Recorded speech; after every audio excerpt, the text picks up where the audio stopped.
Bueno, y arrancamos este comienzo de programa con nuestra tertulia habitual de los viernes, en las que vamos a debatir sobre diferentes temas de actualidad que nos preocupan, que nos repercuten a todos y que hemos estado estos días continuamente escuchando y pudiendo leer acerca de ellos.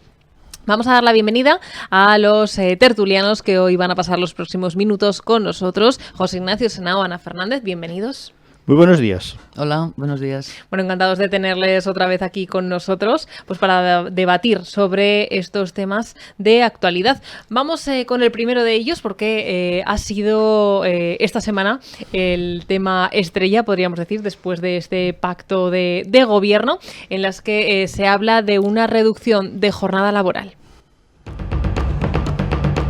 Sumar y PSOE proponen reducir la jornada laboral a 37,5 horas. 20 minutos. Díaz propone reducir la jornada laboral por ley a 37,5 horas. El Economista. Díaz reivindica la reducción de jornada laboral para lograr el mejor gobierno. ¿Qué busca este acuerdo? Shataka.com. Allanando el camino para la semana de 4 horas. ¿Y qué opinan las empresas? El País. Los empresarios rechazan la reducción de jornada y denuncian el intervencionismo en el diálogo social. The Objective.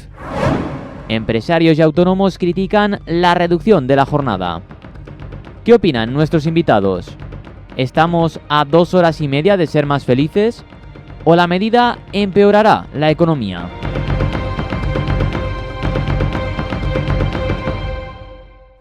Bueno, se habla de la reducción en principio de 2 horas y media de esta jornada laboral, pero el objetivo es que sea progresivo hasta que trabajemos 4 días a la semana, podríamos decir. Lo primero de todo, ¿qué les parece a ustedes esta reducción, señor Senao? Bueno, de momento el gobierno, que yo sepa, está en funciones, ¿no? Ya para empezar, hacer anuncios de este tipo con un gobierno en funciones, a mí me sorprende mucho porque me parece que son anuncios estrambóticos, ¿no? El de AENA, que perdió 620 millones en un día, diciendo la vicepresidenta que no se puede volar en avión si dura más hasta 2 horas y media, con lo cual el puente aéreo se lo cargaba. Es decir, esta medida, un gobierno que dice ser progresista tiene que ser transparente y debe de ser dialogante. Entonces el diálogo social, lo dice el título, diálogo social consiste en hablar con las partes. Y por lo que veo no se ha hablado, yo no sé si han hablado con los sindicatos, lo ignoro, sé que no se ha hablado con la patronal porque han manifestado sus quejas. Y yo por ejemplo, a nivel personal no estoy en contra de que pueda reducirse la jornada laboral. Pero primero hay que atar otras cuestiones, hay que hablar de productividad, a ver cómo se puede compensar, como han hecho en algún otro país. Hay que hablar de las cargas sociales porque ahora en estos momentos los empresarios, las empresas, sobre todo las pequeñas empresas, los autónomos y las microempresas, para poder adaptarse, si esto llega a ser realidad, a esta medida, van a tener que despedir a alguna persona, porque el maná no cae nada más que hace muchos años, ¿verdad? Miles de años, y esto no vienen del cielo. Estas cosas hay que hablarlas. Ya digo, uno de los peores problemas que tiene en estos momentos para la contratación de trabajadores en las empresas son las cargas sociales, que tenemos una de las cargas sociales más altas, yo diría que casi de toda Europa. Pues antes de tomar esta medida vamos a ver si se puede contratar a más personas, si se rebaja esas cargas tan inmensas que tienen los trabajadores, porque un sueldo, se habla del sueldo de salario mínimo, prácticamente pues hay que pagar casi un 60% más entre lo que paga el trabajador y lo que paga la empresa al gobierno, en este caso al Estado, porque son impuestos que hay que pagar para mantener la seguridad social, pero claro que no es solo esto, a través de eso se pagan otras muchas más cosas.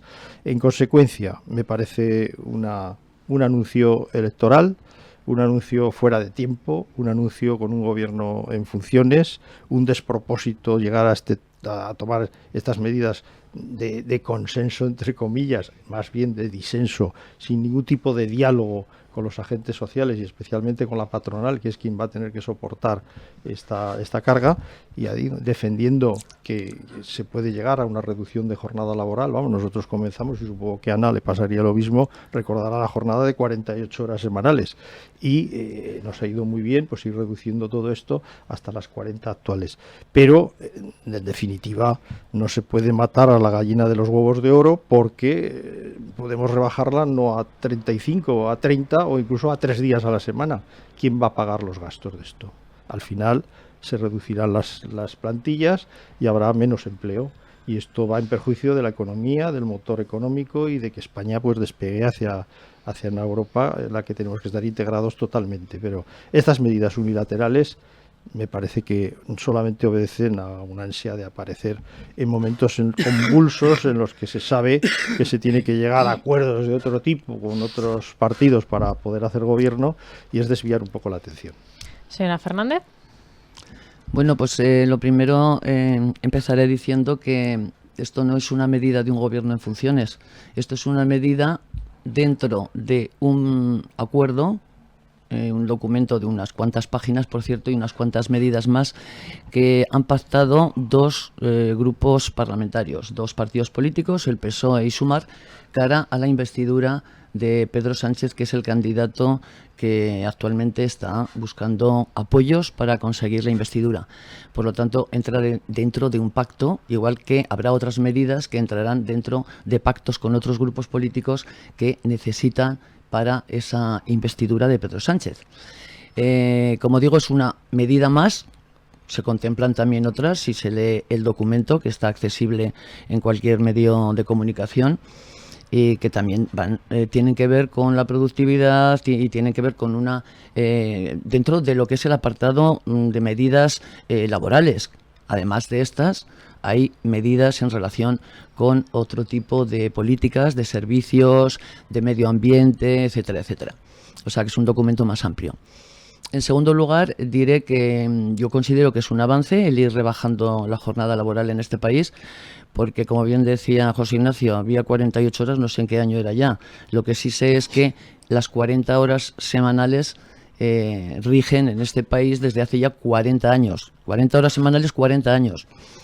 Y entonces pienso que ha pasado un tiempo prudencial suficiente para plantearnos si esta jornada laboral se puede reducir a 37 horas y media, que por otro lado pues sería un poco la media de lo que ocurre en Europa, ¿no? Hay países que tienen 35 horas, como Francia, hay otros países que tienen 40, otros que tienen 38, pero digamos que la media está ahí entre 37 y 38 horas semanales.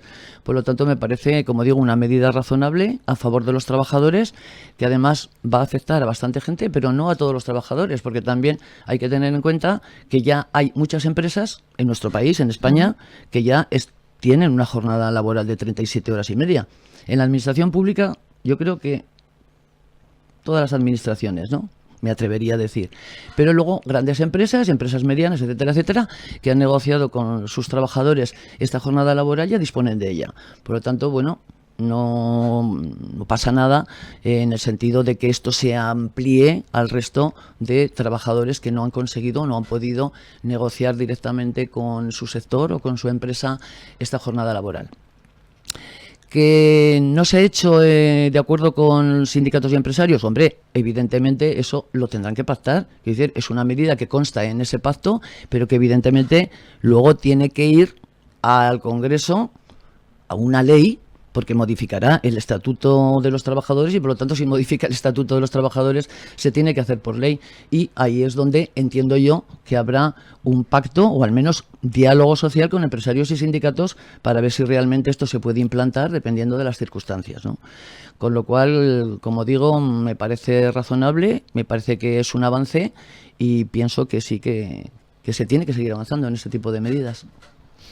Yo les iba a preguntar que estamos hablando de empresarios, me gustaría sobre todo hacer un poco de hincapié autónomos, pequeñas empresas que suelen ser siempre los grandes afectados. Lo que se ha hablado esta semana es que un gremio en el que trabajan con mano de obra que ponen tubos, X tubos a la hora, pues esta reducción les va a afectar. Esto es lo que se estaba diciendo, sobre todo tema empresarios pequeños y sobre todo autónomos. Oye, yo le agradezco a Ana que me haya aclarado, porque yo no lo sabía, que esto es una decisión de dos partidos políticos, de Sumar y del Partido Socialista, y que han hecho un documento con muchas páginas que podrían ser, bueno, podría haber sido los episodios nacionales, no sé, muchas más páginas, pero eso no justifica, yo creo, el planteamiento que se ha hecho dando una noticia como si esto fuera ya una veracidad y una realidad, porque ¿quiénes son dos partidos políticos para intervenir en la política laboral, la política que hay que, vamos, en el diálogo social que tienen que llevar todos, en este caso, todas las partes, ¿no? Un gobierno, los empresarios y los sindicatos. A mí me parece que es bastante temerario hacerlo sin haber previamente consultado, sin haber hablado, ver posibilidades y plantear algunas medidas y no simplemente dar una noticia.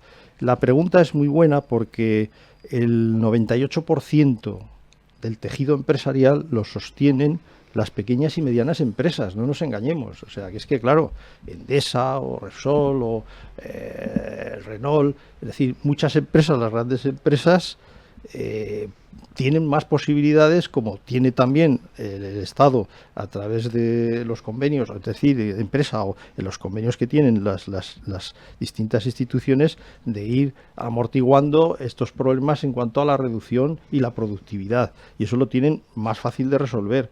Pero claro, si vemos la realidad, es que en España el 98%, Ana, del tejido empresarial son pequeñas y medianas empresas que en modo alguno pueden adaptar esta medida sin una planificación, sin unas garantías, sin una reducción de las cargas sociales, sin un diálogo previo. Me parece un atropello.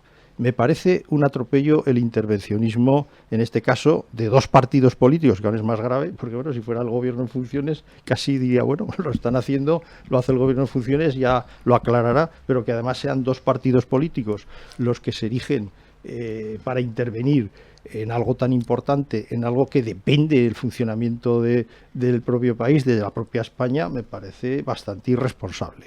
Bueno, pero son dos partidos políticos que han hecho un pacto entre ellos, pero que luego ese pacto, o esas medidas más bien, dentro de ese pacto, han de ser también aceptadas por el resto de los grupos políticos que vayan a apoyar la candidatura. Claro, es que si no, es un acuerdo para la investidura de Pedro Sánchez. No es suficiente, vale, no es suficiente. Ya sabemos que entonces es algo para la investidura. Evidentemente. Pero bueno, hombre, entonces... Digo yo, cuando Feijóo era candidato, intentó acordar, no pudo conseguirlo con nadie, pero vaya, intentó acordar, lo mismo está haciendo Pedro Sánchez.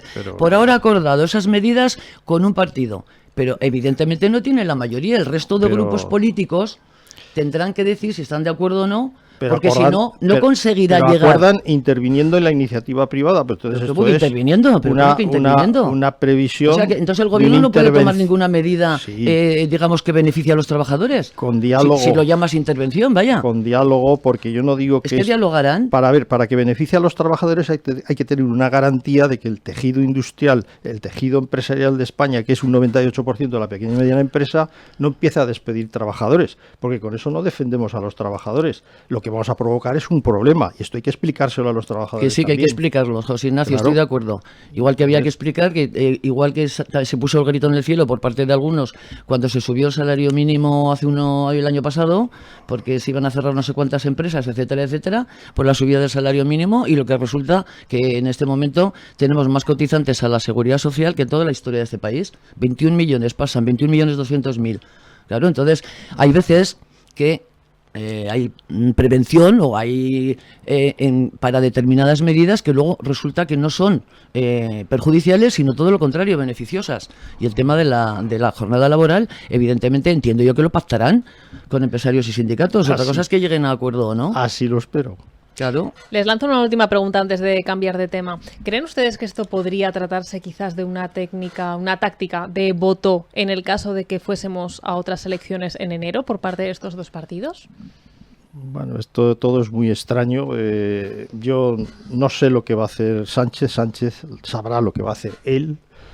Evidentemente, si pacta Sánchez con los partidos que faltan, además de Sumar, que son los herederos de ETA, los del prófugo... Sumar son herederos de ETA, No, madre mía. he dicho, si no se me ha entendido, Sí, lo lo has siento, he dicho. dicho, además de Sumar, tiene que pactar con otros partidos, como son los herederos de ETA, Bildu, como son el del prófugo de Waterloo, como son los condenados de Esquerra Republicana, y además con unas medidas de indulto que a mí me da la sensación de una amnistía que no cabe en el ordenamiento jurídico ni en la Constitución española. Si esto se va a hacer así, yo aún creo en la esperanza de que Sánchez se dé cuenta en el último momento, que sea él el que se dé cuenta y diga, bueno, esto no lo puedo hacer, romper España no puedo hacerlo. Y como tiene en estos momentos, se quejaba de que Feijóo no tenía apoyos, tenía 172, pero yo creo que en estos momentos Sánchez tiene menos apoyos. Si necesita para los apoyos de estos partidos para gobernar, pues será el gobierno, para mí, y lo digo personalmente, de la ignominia.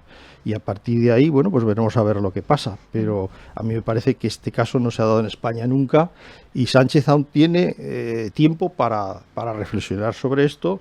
Y ya no Sánchez, el Partido Socialista, que le considero más responsable que todo esto, y ver qué es lo que se puede hacer. Pero bueno, hay muchas más soluciones antes de que entregar la gobernabilidad de España a quien la quiere romper, porque no cabe la menor duda de que Esquerra y que el señor de Waterloo, que ahora se llama Junts de no sé qué, quieren romper España, porque están diciendo que quieren un referéndum para separarse de España. Y pueden querer Bueno, nos visa. estamos yendo a No, otro... bueno, Pueden querer Bueno, visa. Nos estamos yendo a otro tema Ya, más. claro. pero Totalmente. vamos, quiero decir que bueno, hacer un gobierno de esta manera, por lo tanto, yo entiendo que Sánchez al final veremos a ver lo que hace. Bueno. Yo no lo tengo claro. ¿Algo lo más va que a hacer. añadir, señora No, yo Fernández? simplemente que no va a romper España, porque España se está rompiendo desde que gobierna el Partido Socialista. Yo todavía no he visto que se rompa. Bueno, veremos qué pasa con la jornada laboral. Como bien ha explicado la señora Fernández, estamos hablando de un pacto entre dos partidos para intentar formar un gobierno. Así que veremos a ver cuando Sánchez vaya a esta investidura qué es lo que ocurre. Lo que vamos a hacer es cambiar de tema porque nos vamos a quedar en Zaragoza. Hemos tenido otro tema de actualidad durante esta semana.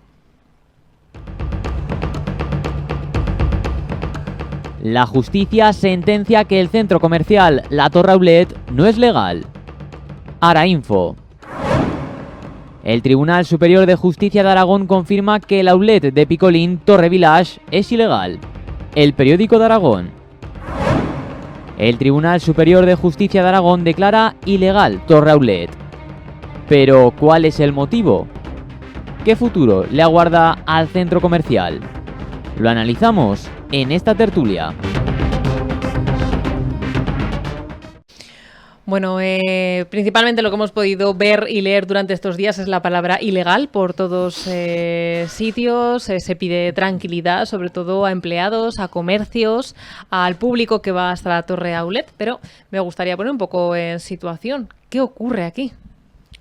Bueno, el Tribunal Superior de Justicia de Aragón ha emitido una sentencia que además creo que no se puede recurrir. Sí, es firme, sí. Esto todo deviene de una serie de actuaciones en el propio Ayuntamiento de Zaragoza ante la solicitud de crear esta infraestructura, donde, si mal no recuerdo, Partido Socialista, Ciudadanos y PP aprobaron conceder la licencia de obras y todo el expediente. Ha debido haber algún problema en cuanto a, yo entiendo, en cuanto a las al establecimiento de detallistas de algún sector que parece que no estaba contemplado inicialmente en el plan general. Y luego sé que en el año 2019, además de que se concedió la licencia, se modificó el plan general para que esto, bueno, pudiera tener luz verde.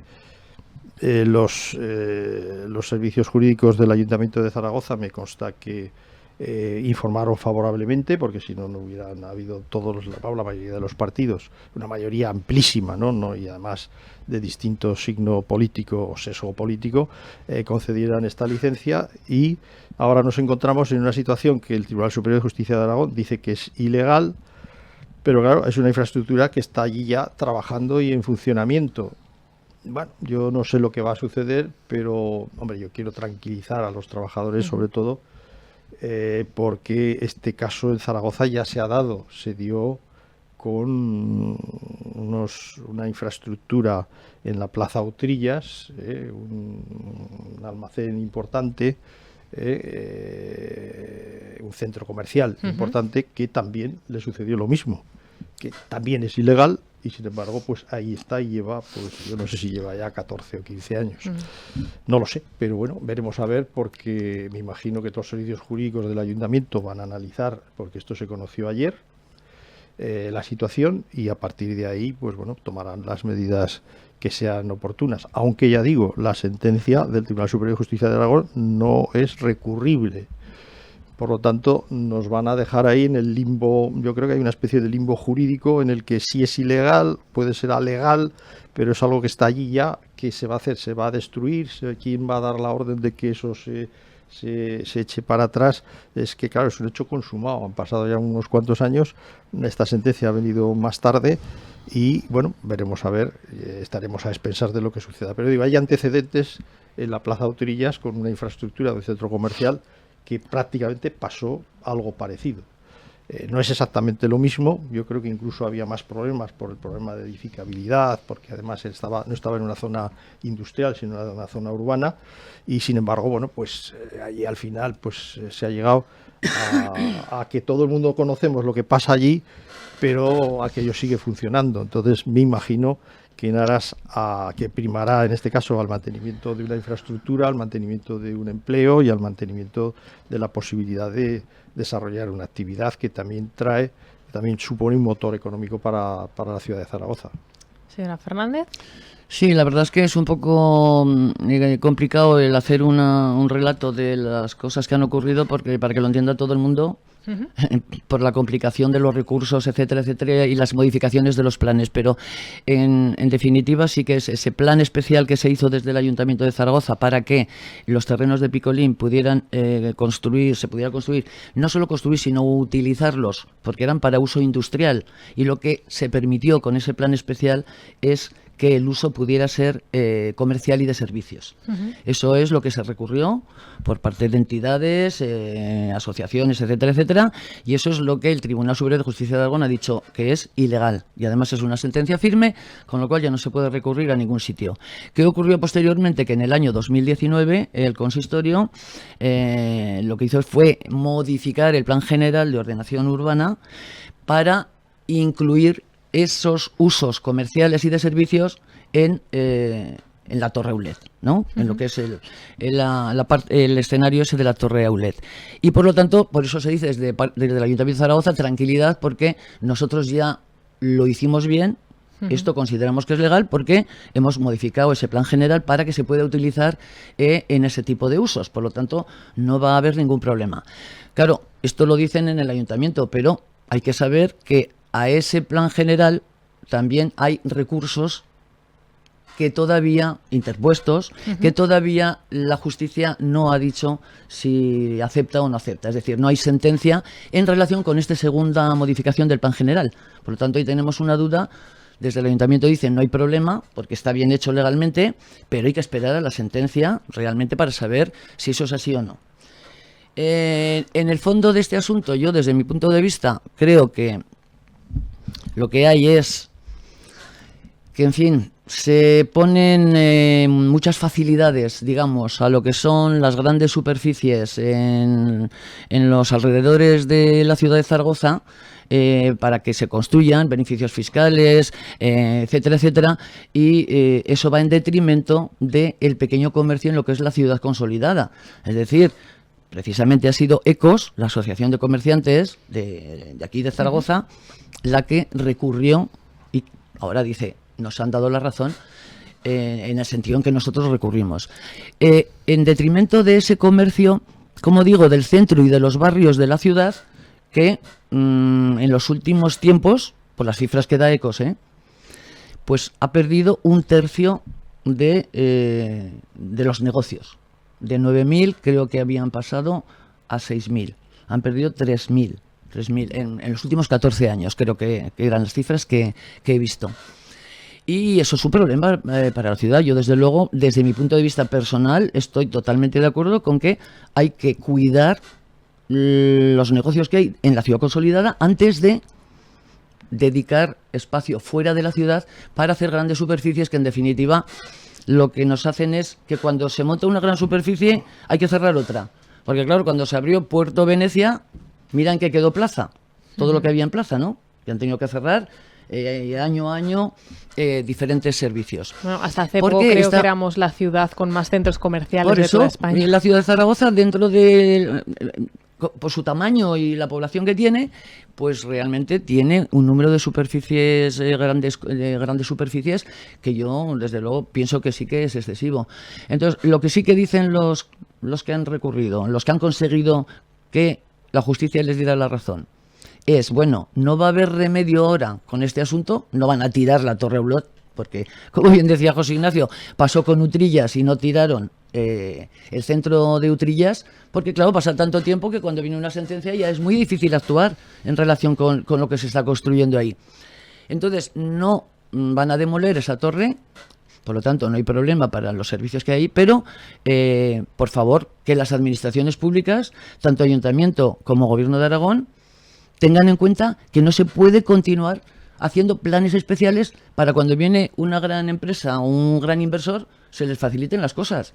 Y una de las cosas que piden es a las Cortes de Aragón, al Gobierno de Aragón, cámbiese la ley de comercio para proteger el pequeño comercio en la ciudad. Como digo, yo estoy totalmente de acuerdo en eso. No podemos ir vaciando el centro y los barrios para que todo el mundo vaya a 10 kilómetros, a 15 kilómetros a comprar, desde mi punto de vista. Todo es necesario, pero hombre, dentro de un orden y con unos límites. O sea, quizás entraríamos ya en un tema un poquito más amplio, ¿no? No, yo estoy totalmente de acuerdo con lo que ha dicho Ana, que el comercio de proximidad tiene que tener una defensa ante las grandes superficies y que las instituciones están obligadas a proyectar y programar una serie de ayudas, no solo de propaganda, sino reales, sobre el funcionamiento y el poder tener la garantía de que muy cerca de tu casa pues puedes comprarte una lechuga o puedes comprar lo que quieras porque tienes el establecimiento del barrio, el de siempre, ¿no? Este miércoles mismo, arrancaba la campaña Volveremos otra vez del Ayuntamiento. Sí.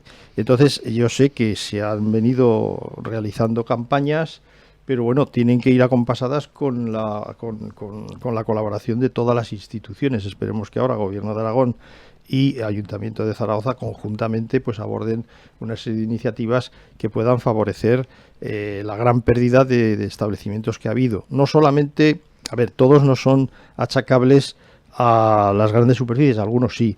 Hay que tener en cuenta que dentro de esa estadística que hay, se han pasado casi 3 años de pandemia, donde ha habido muchos establecimientos que lamentablemente pues han tenido que cerrar precisamente por culpa de esta etapa que todos padecimos. Les voy a lanzar una pregunta antes de cambiar de tema, porque, pues como decíamos, Zaragoza tiene muchos centros comerciales. Hemos visto como centros como Plaza, el Centro Augusta, incluso Gran Casa, han quedado pasados a segundo plano. ¿Ustedes creen que debería evitarse estas grandes superficies o delimitar el número pues para poder fomentar un poquito más el comercio de proximidad del que estamos hablando? Bueno, ahí entramos en una controversia entre lo que es la libertad de establecimiento, pero luego también ahí tiene que haber, y de hecho creo que existían unos límites para ello. No sé exactamente ahora cómo están las circunstancias, pero realmente pues la capacidad de Zaragoza es la que es. Todos pensábamos que la Zaragoza de los años 2000 iba a ser 1 millón de habitantes, no ha sido posible por el frenazo económico, por las crisis que ha habido del 2008, la que hemos padecido después, antes y durante y posterior a la pandemia, y bueno, pues estamos siendo la 4ª ciudad de España, pero todavía no tenemos alrededor, como pasa en otras ciudades, pues un núcleo urbano, o sea, una serie de poblaciones importantes, como pasa en otras capitales de provincia que tienen ayuntamientos alrededor de 60, 70.000, 80.000 habitantes, que proporcionan más la facilidad de esto. Pasa como con todo, tú no puedes saturar, porque al final la gente pues tiene lo que tiene y gasta lo que gasta donde puede, pero no puede multiplicarse, y esto yo creo que se va tamizando él solo directamente en cuanto a que si tú ofertas más de lo que puede nutrir luego cubrir el mercado, pues al final esto fracasa. Y yo me imagino que ahora las cosas están bastante frenadas en ese aspecto, por eso, porque precisamente Zaragoza es una de las ciudades españolas donde más centros comerciales existen por el número de habitantes que tiene. Sí, ya lo he dicho, estoy totalmente de acuerdo en que tiene que haber unos límites a la implantación de grandes superficies, teniendo en cuenta pues todos los elementos que hemos puesto sobre la mesa, ¿no? Y claro, ahora estamos, por ejemplo, con la inversión de determinadas empresas grandes multinacionales que están viniendo, Amazon, empresas de estas tecnológicas o de servicios, digamos, que también va, en concreto la de Amazon, ¿no? Que también se le está facilitando, bueno, en cierta forma me parece bien que desde el gobierno se les facilite esa instalación, pero claro, esas facilidades no se le dan al pequeño comercio, no son las mismas, ¿no? Es decir, aquí se les facilita en tanto en cuanto, bueno, ¿se quiere usted instalar? Pues ya le voy a hacer un plan de estos rápidos para que en lugar de que la tramitación administrativa dure 2 años, dure 5 meses. Ya le voy a bonificar, como se ha hecho con muchas grandes empresas. Es bueno porque parece ser que trae puestos de trabajo. Digo parece ser porque luego realmente no es tal, ¿eh? Empresas de estas de nuevas tecnologías y tal, al final no traen tantos puestos de trabajo como se dice cuando se van a implantar. Si esas mismas condiciones beneficiosas se les pusieran al resto de comerciantes, pues estaría bien, pero es que no es así. Se trata a estas nuevas empresas, a estas grandes multinacionales, se les trata muy bien pensando que en fin, es importante, por supuesto que es importante que haya aquí en Aragón y en Zaragoza ese tipo de empresas, pero bueno, tiene que ser razonable, sentido común, ¿no? Es que uno de los también de las causas de la reducción de pequeño comercio es la venta de artículos por internet, ¿no? Esto, y además, claro, es una cosa que es imparable, lo cual también sé que hay cadenas, hay centros, calles que hacen sus asociaciones para poder también implantar este tipo de ventas a través de algo que, sobre todo la gente joven, se compra los zapatos, las camisas, todo por internet. Esto afecta a todo tipo de comercio, a las grandes superficies y al comercio de proximidad.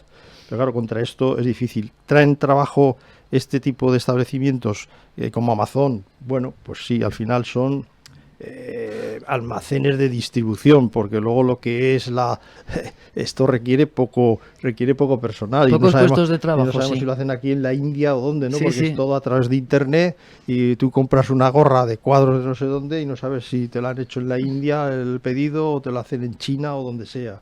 Y al final aquí hay un almacén de logística, de distribución, para lograr que en 24 horas lo tengas en tu casa. Bueno, pues les parece, nos vamos a ir a Estados Unidos para abordar el siguiente tema.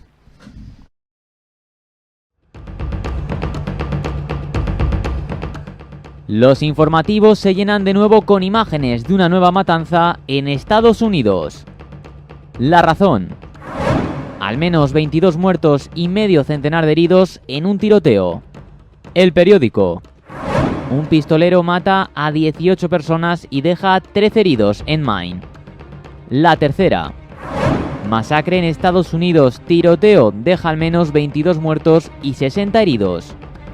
La policía identifica al asesino. La Nueva España. Así es, Robert Card, el pistolero que ha matado a 22 personas. ¿Tiene solución este tipo de situaciones? ¿Es normal que cualquiera pueda comprar un arma? Conoceremos la opinión de nuestros analistas. Nuevo tiroteo en Estados Unidos, una noticia en la que, por desgracia, es bastante frecuente y que sale a la palestra de nuevo el tema de la utilización de armas aquí. Yo creo que esto es un problema de la propia sociedad de Estados Unidos, ¿no? Esa mentalidad que tienen en cuanto a que, bueno, la gente porta armas por la calle, no en todos los estados, pero, no sé, una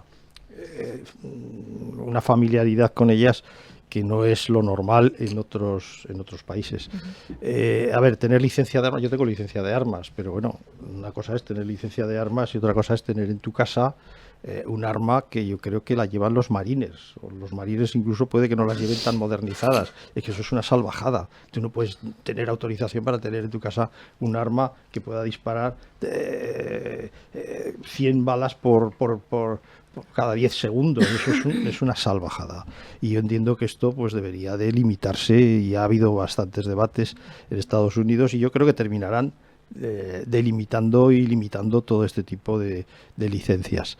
Luego hay otra cuestión, hay que pasar, o yo no sé, ignoro si allí lo hacen, no dan una licencia ya para toda la vida, pero cuando tienes una licencia de armas, tienes cada periodo de tiempo, tienes que pasar unos, en fin, un servicio, dijéramos, un análisis, un certificado, ¿no? Donde tienes que pasar unas pruebas psicotécnicas, no, psicofísicas, es decir, para ver cómo estás de la cabeza, cómo estás físicamente, y todo esto para poderlo renovar. Aquí hay un control que la Dirección General, en este caso la Guardia Civil, pues lo lleva a rajatabla, ¿no? Además ahí no te puedes pasar ni un día, está todo perfectamente definido, qué armas se pueden tener, qué armas no se pueden tener.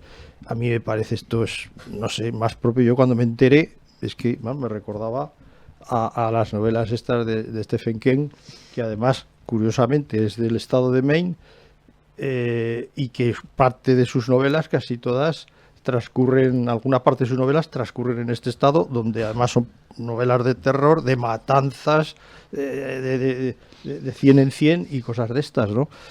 Sé que es un estado que además es bastante tranquilo, pero claro, este hombre pues algún problema psicológico tiene. Yo no sé exactamente si ha estado sirviendo en las fuerzas, ha estado en alguna guerra, porque claro, es la gente que está pasada y que se cree que está en la selva. Este hombre ha salido allí creyéndose que estaba en la selva y se ha dedicado a matar a todo que pasaba por allí. Bueno, lo malo es que además está en libertad todavía y no se sabe el paradero, pero en fin, esto es una verdadera locura que hay que atajarla. Y yo entiendo que ahí tiene que poner medidas un país moderno y como Estados Unidos, pues ponerse de acuerdo todos los partidos, los dos partidos que hay, para llegar a que nadie pueda tener en su casa armas de asesinato masivo, ¿eh? Porque ya digo, no creo que los marines tengan un armamento tan actualizado como tenía este buen hombre, porque seguro que tenía el arma de los marines, pero además mejorada con algunas. Aquí en España no se pueden tener cargadores que superen, por ejemplo, para cazar, superen los 3 tiros, 3 balas, no hay más. Y claro, esto pues ya digo, ahí habrían cargadores probablemente de 500 balas. Claro, es una persona que se vuelve loca, sale a la calle con un arma que puede posible, que salvo que se le encasquille, mata a todo que pase, pues puede hacer una escabechina. Y bueno, de hecho son 20 muertos, pero debe haber más de 60 heridos y alguno grave. Señora Fernández. Sí, la verdad es que este no es el primer episodio que ocurre en Estados Unidos. Están habituados, me parece que leía que en lo que va de año han sido 560 y pico ya incidentes de este tipo. Claro, que es que además van a las escuelas, van a un restaurante, que no van al campo ni van a sitios donde pueden hacer menos daño, sino que realmente pues eso, hacen muchísimo daño. Este hombre, claro, es un hombre blanco, no es un hombre negro. Si fuera un hombre negro ya estaríamos seguramente oyendo hablar de que fíjate usted cómo son los inmigrantes o los extranjeros. Este hombre es militar en la reserva y en fin. Y 40 años, que es joven. Claro, y claro, este tipo de cuestiones son las que se tienen que limitar. Claro, Estados Unidos tiene una cultura, más que cultura, además de la cultura, el lobby armamentístico debe ser tremendamente importante. O sea, manda pues posiblemente muy cercano al poder político, ¿no? Y eso es un gran problema. Yo he visto que el presidente Biden y la vicepresidenta estaban pidiendo al Congreso que a los republicanos, que son mayoría, que tienen que legislar de alguna forma limitaciones a la tenencia de armas, a la venta de armas, etcétera, etcétera, pero parece ser que los republicanos pues no están muy por la labor, ¿no? Desde que se han ido un poco a la extrema, a la extrema derecha con el señor Trump, con Donald Trump, pues la verdad es que parece que no están muy colaboradores. Pero es una cuestión que yo, desde luego, entiendo que le interesa tanto a unos como a otros, porque lo que tienen ambos que tener en cuenta y que vigilar es el bienestar de los norteamericanos, ¿no? Es el bienestar de sus ciudadanos. Y realmente con ese tipo de leyes tan facilitadoras de utilizar armas, pues no lo van a conseguir. Luego, claro, luego esto también tiene su repercusión en lo que son las nuevas generaciones, ¿no? Y también la influencia que tiene todo lo que va alrededor de la violencia, ¿no? La violencia en las redes sociales, en las películas, etcétera, etcétera. Ahora estamos creando una sociedad que yo espero que realmente mejore un poco en lugar de ir a peor, si estamos en esa cultura de la violencia que hay que ir erradicando, como bien digo, desde la educación hasta más arriba, ¿no?